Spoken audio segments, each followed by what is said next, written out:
네, 오늘 주신 말씀 고린도전서 13장 8절로 13절까지 말씀입니다. 고린도전서 13장 8절로 마지막 절까지 말씀, 공동체 성경 읽기 영상으로 13장 전체 말씀 함께 보시겠습니다. 제 13장.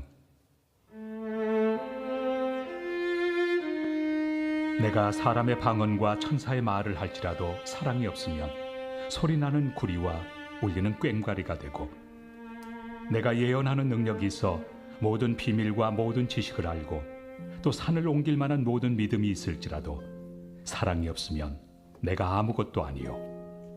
내가 내게 있는 모든 것으로 구제하고 또 내 몸을 불사르게 내줄지라도 사랑이 없으면 내게 아무 유익이 없느니라. 사랑은 오래 참고, 사랑은 온유하며 시기하지 아니하며, 사랑은 자랑하지 아니하며 교만하지 아니하며 무례히 행하지 아니하며 자기의 유익을 구하지 아니하며 성내지 아니하며 악한 것을 생각하지 아니하며 불의를 기뻐하지 아니하며 진리와 함께 기뻐하고 모든 것을 참으며 모든 것을 믿으며 모든 것을 바라며 모든 것을 견디느니라. 사랑은 언제까지나 떨어지지 아니하되 예언도 패하고 방언도 그치고 지식도 패하리라. 우리는 부분적으로 알고 부분적으로 예언하니 온전한 것이 올 때에는 부분적으로 하던 것이 패하리라. 내가 어렸을 때에는 말하는 것이 어린아이와 같고 깨닫는 것이 어린아이와 같고 생각하는 것이 어린아이와 같다가 장성한 사람이 되어서는 어린아이의 일을 버렸노라. 우리가 지금은 거울로 보는 것 같이 희미하나 그때는 얼굴과 얼굴을 대하여 볼 것이요, 지금은 내가 부분적으로 아나 그때는 주께서 나를 아신 것 같이 내가 온전히 알리라. 그런즉 믿음, 소망, 사랑, 이 세 가지는 항상 있을 것인데 그 중에 제일은 사랑이라. 아멘. 오늘 본문은 사랑장이라고 불리는 고린도전서 13장의 후반부 말씀입니다. 전반부에서 바울 사도가 사랑의 특성에 대하여 하나하나 알려주었다면, 오늘 후반부에서는 사랑의 영원한 가치에 대하여서 특별히 여러 은사들과 비교하여 설명하고 있습니다. 특별히 예언의 은사, 방언의 은사, 지식의 은사를 들어 비교하고 있는데요. 왜 갑자기 사랑 이야기를 하면서 은사 이야기를 꺼낼까요? 이것은 고린도 교회에 하나님께서 주신 은사가 풍성했고 이것을 성도들이 매우 자랑스러워했기 때문입니다. 고린도전서 1장 5절 말씀 이하를 보시면 이렇게 나와 있습니다. 이는 너희가 그 안에서 모든 일, 곧 모든 언변과 모든 지식에 풍족함으로 그리스도의 증거가 너희 중에 견고하게 되어 너희가 모든 은사에 부족함이 없이 우리 주 예수 그리스도의 나타나심을 기다림이라.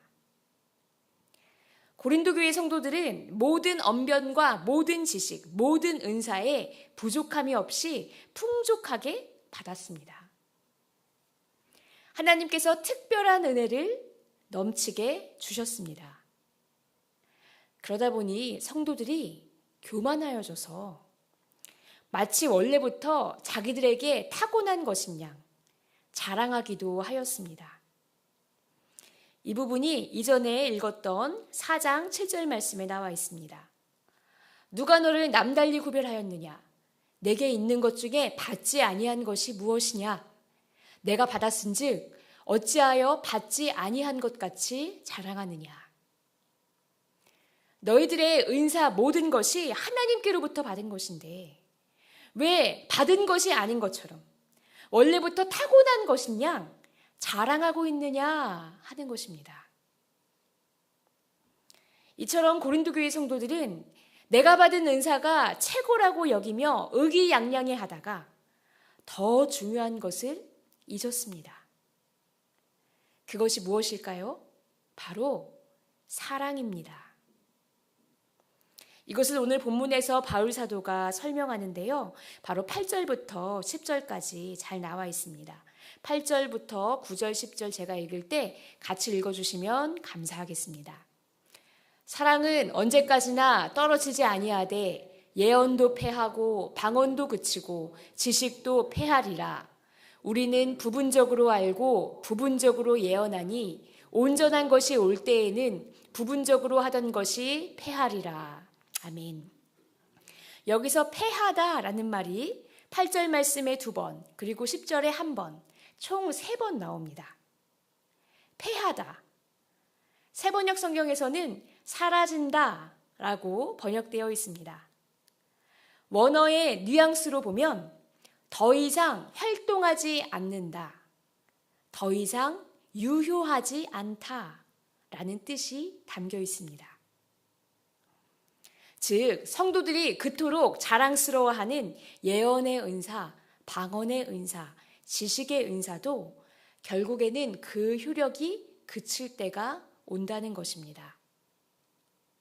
그때가 언제인가? 바로 10절 말씀, 온전한 것이 올 때, 바로 예수님께서 다시 오실 때, 새 하늘과 새 땅, 하나님의 나라가 이루어질 때, 그때는 이러한 은사들의 효력이 그치고 더 이상 필요로 하지 않게 됩니다.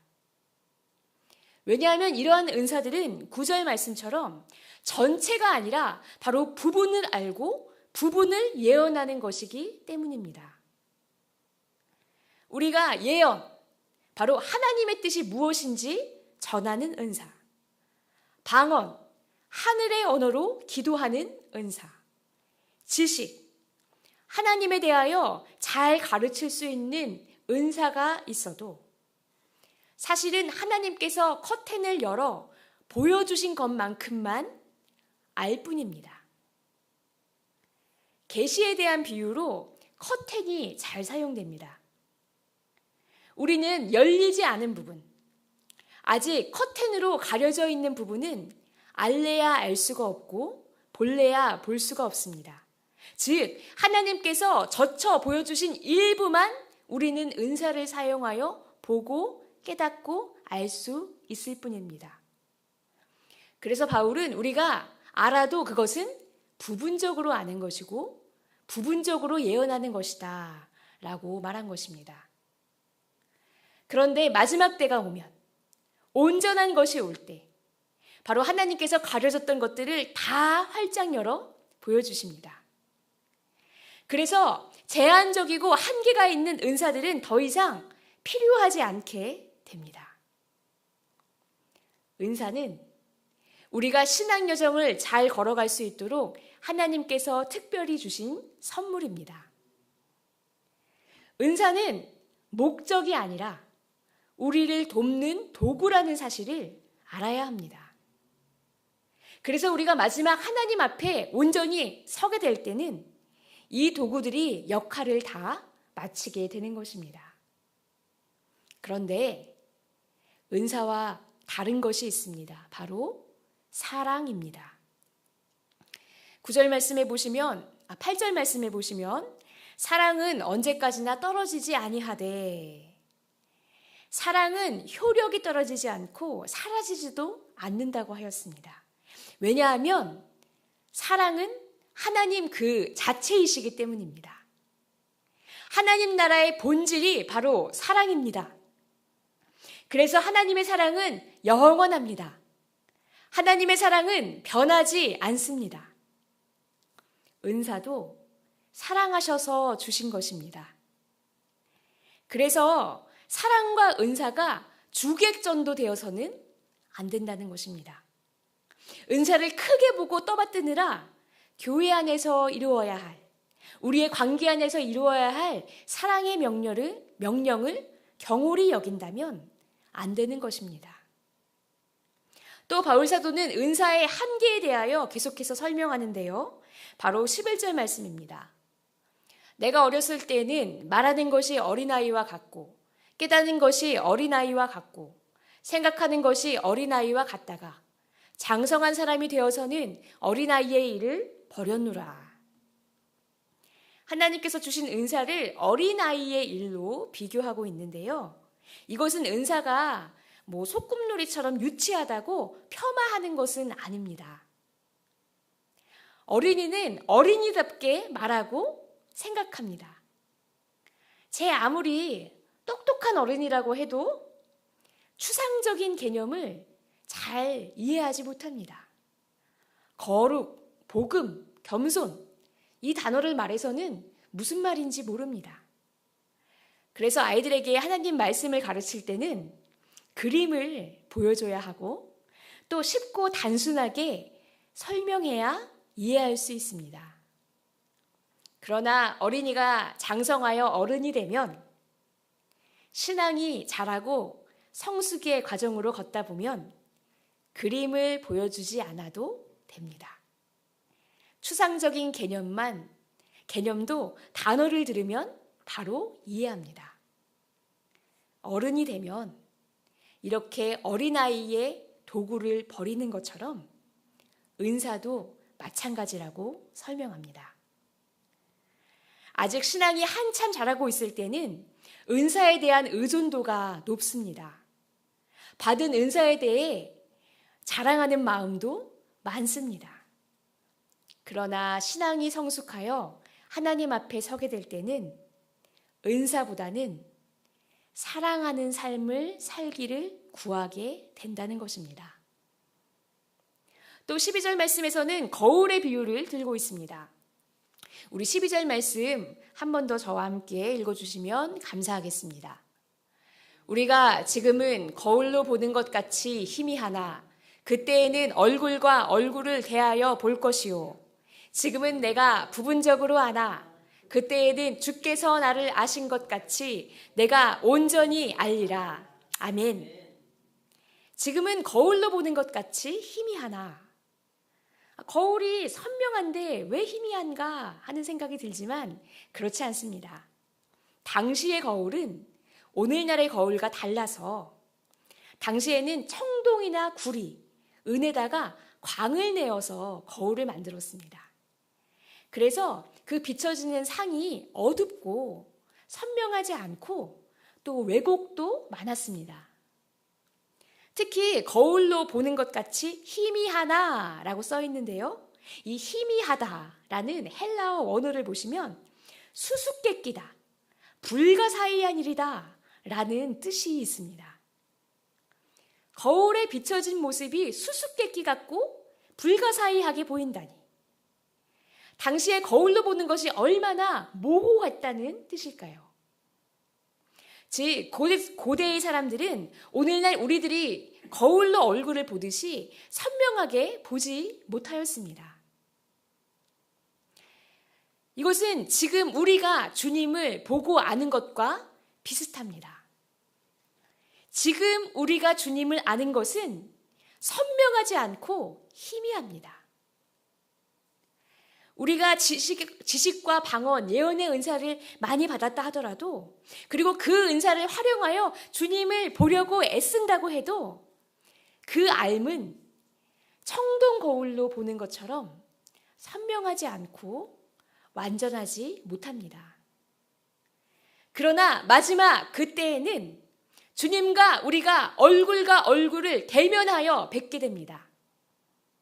그래서 지금은 부분적으로 알지만 그때는 주님에 대하여 온전히 알게 된다고 하였습니다. 주님이 나를 잘 아시는 것처럼 나도 주님에 대하여 잘 알게 되고 주님이 이루시는 일들에 대하여 밝히 깨닫게 됩니다. 이 말씀은 우리로 하여금 마지막 때를 사모하며 기다리게 합니다. 그리고 우리가 지금 받은 은사가 신령하고 신기한 것처럼 느껴지지만 사실은 주님을 대면하여 뵙기 전까지 한시적으로 우리를 돕는 도구라는 사실, 또 그마저도 완전하지 않다는 사실, 그래서 거기에 너무 매몰되면 안 된다는 바울의 가르침을 보게 됩니다. 그래서 마지막으로 바울 사도는 13절에서 이러한 결론을 내립니다.